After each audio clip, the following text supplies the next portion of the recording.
Bonjour à tous, bienvenue dans cette vidéo, j'espère que vous allez bien. Aujourd'hui on se retrouve à Liège en présence de Céline, membre du club. Comment ça va? Ça va super bien, on fire. Yes, comme d'habitude, chaud patate. Donc on se retrouve ici dans son bien, dans la maison que tu viens d'acheter il y a 3-4 semaines. Il y a 4 semaines, ouais, 3-4 semaines. Dans cette vidéo, donc, tu vas témoigner, tu vas expliquer c'est quoi ton projet, les chiffres, combien tu as acheté, les travaux, la rentabilité, le cash flow. Et tu vas nous dire un peu quels ont été les challenges à travers lesquels tu es passé.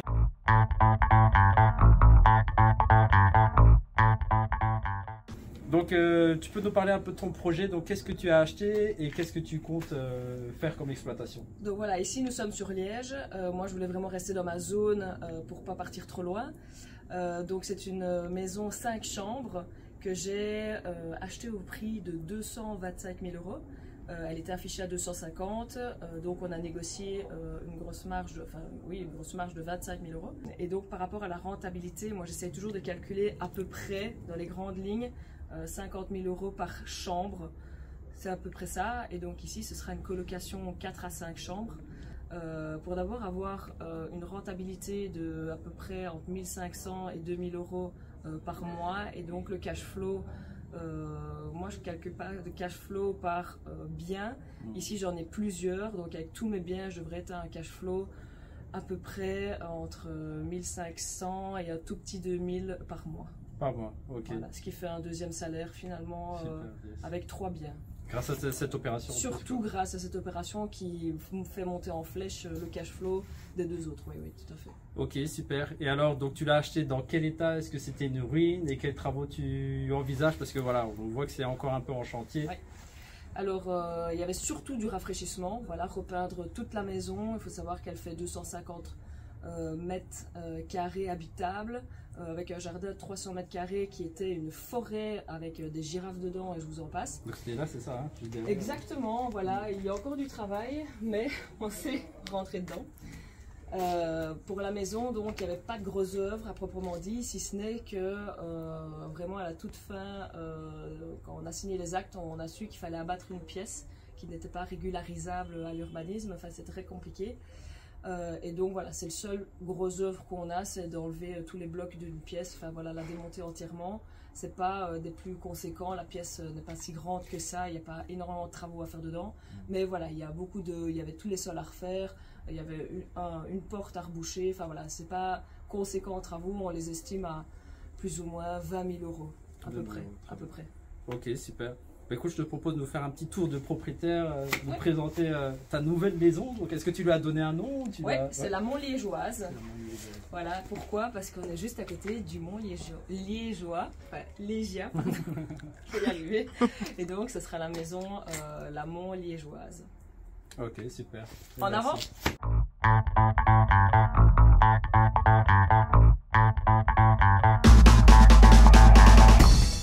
Dans la première chambre. Toute première chambre, donc en fait sur les 5 chambres, comme ça on va voir un peu l'organisation.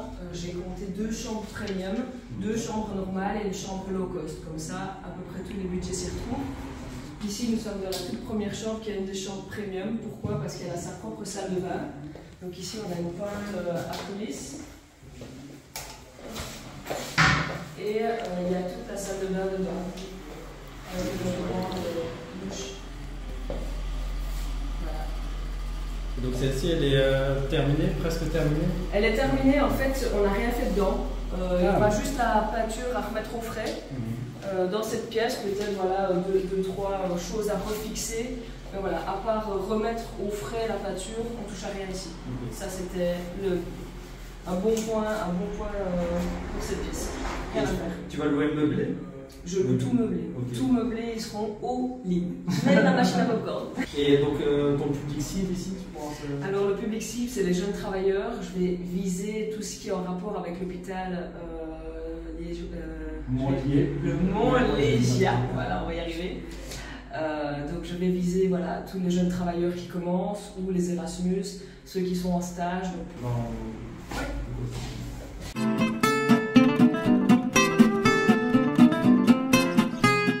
Alors ici nous arrivons dans la deuxième chambre qui est une chambre normale. Donc on a dû fermer ici le mur, je vais vous expliquer pourquoi. Derrière nous avons la salle de bain. Et la salle de bain avait 2 entrées, une par ici et une par l'autre côté. Mais vu que je voulais faire un maximum de chambres, j'ai fermé ici. Comme ça, cette pièce est indépendante, elle n'a pas sa salle de bain. Et alors, on aura 2 chambres, voire 3 chambres sur la salle de bain qui sera commune.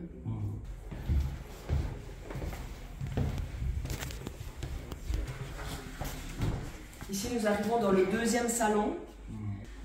Donc en fait, ici, je vais mettre un divan très cosy, avec une espèce de bibliothèque. Donc les gens pourront venir ici plus pour être au calme, puisqu'il y aura une chambre qui sera juste à côté et une autre chambre de l'autre côté. Donc il faut que ça reste un minimum silencieux pour la communauté. Ok, super. Le salon, salle d'études. Voilà, exactement, un salon plus calme, plus posé. Et ici, nous arrivons dans la 2e chambre, qui est une chambre normale aussi. Donc ces 2 chambres-ci sur le même niveau auront la même salle de bain. Nous sommes maintenant derrière le mur qui a été refait. Et comment tu as eu ces idées d'aménagement un peu quand tu as Grâce au visité club. Non, par bon sens, c'est vrai qu'il faut optimiser l'espace. Une salle de bain qui avait 2 entrées, c'était pas efficace. Parce que sinon je perdais une chambre. Donc le mieux c'était voilà, de fermer. Puisque nous sommes dans un projet à haut rendement. Ici nous sommes dans la 4e chambre, qui est une des chambres premium également. Les garde-robes et le bureau seront un peu plus grands que la normale parce qu'on a plus de place. Qui dit premium dit salle de bain tout seul. C'est encore en travaux. Nous allons mettre une double douche, comme ça il aura l'espace. Il aura une vasque, une simple, puisque c'est pour une personne, et son WC, donc il aura la totale. Et combien de temps tu estimes le temps pour faire tous les travaux? Je sais que tu as été optimiste. Alors j'ai été très optimiste, j'ai cru les belles paroles aussi. Je pense que dans 3 semaines, ça devrait être fini. Ouais. Maintenant, il y aura des choses qui devront attendre encore, comme par exemple pour l'extérieur, la pergola ou l'abri de jardin qui prennent du temps dû au délai de livraison, tout simplement. Et alors, il nous reste une dernière pièce. C'est la pièce dans laquelle on s'est posé beaucoup de questions. Donc, on ne sait pas encore, à l'heure actuelle où je vous parle, si on va en faire une 5e chambre, une chambre d'amis, une chambre d'appoint ou un lieu de rangement de stockage. Donc, tu avais intégré le club de quand? En quel mois à peu près? Je pense que c'était en avril 2021, c'est okay. Juste, voilà. Ouais. En avril 2021, donc ça fait 1 an et demi que je vous connais. Ouais, et ça en combien de temps tu as trouvé le bien? Donc, c'est à peu près 10 mois après l'admission au club, un peu avant même. Okay. Mais comme j'en avais déjà parlé, j'ai pas su vraiment chercher avant parce que j'avais pas de CDI. Et sans CDI, pour moi, je voyais la chose impossible d'acheter un bien. Donc, il a d'abord fallu retrouver un travail en CDI pour entamer les démarches de recherche. Sinon, ça aurait été fait bien avant. En quoi est-ce que le club t'a servi, t'a aidé? Est-ce que tu as rencontré des gens, des informations? Alors c'est surtout le soutien, parce que moi j'étais déjà dans l'immobilier avant, mais c'est vrai que j'étais dans une période où je m'étais arrêtée. J'avais 2 biens, des biens unifamiliales avec pas spécialement des gros rendements. J'avais jamais calculé spécialement le cash flow, donc toutes ces notions m'étaient un peu inconnues, même si bon, je jonglais quand même un peu avec les chiffres, mais j'avais pas tous ces termes un peu théoriques derrière. Et puis en fait, je me suis dit, pourquoi pas continuer dans l'immobilier un peu plus fort. Et en fait, c'est vraiment, je veux dire, le coaching derrière, surtout les épaules, le soutien mental derrière aussi, parce que je vous avoue que les nerfs lâchent très souvent. Et puis le réseautage, le fait de parler avec des gens qui vous comprennent, ça change beaucoup de choses. Ok, super, merci. Est-ce que tu aurais un mot pour les gens qui regardent cette vidéo, qui souhaitent se lancer dans l'immobilier, vraiment global, quelque chose que tu voudrais leur conseiller dans la vie ou... N'ayez pas peur et foncez sur toutes les opportunités qui s'annoncent à vous. Ok. Voilà. Merci beaucoup Céline. Merci. Et bravo pour ton projet, très beau projet. Super. Et on verra, tu m'enverras des photos quand tout sera terminé et tout sera meublé. Et on vous attend pour le prochain investissement. Ciao. Ciao.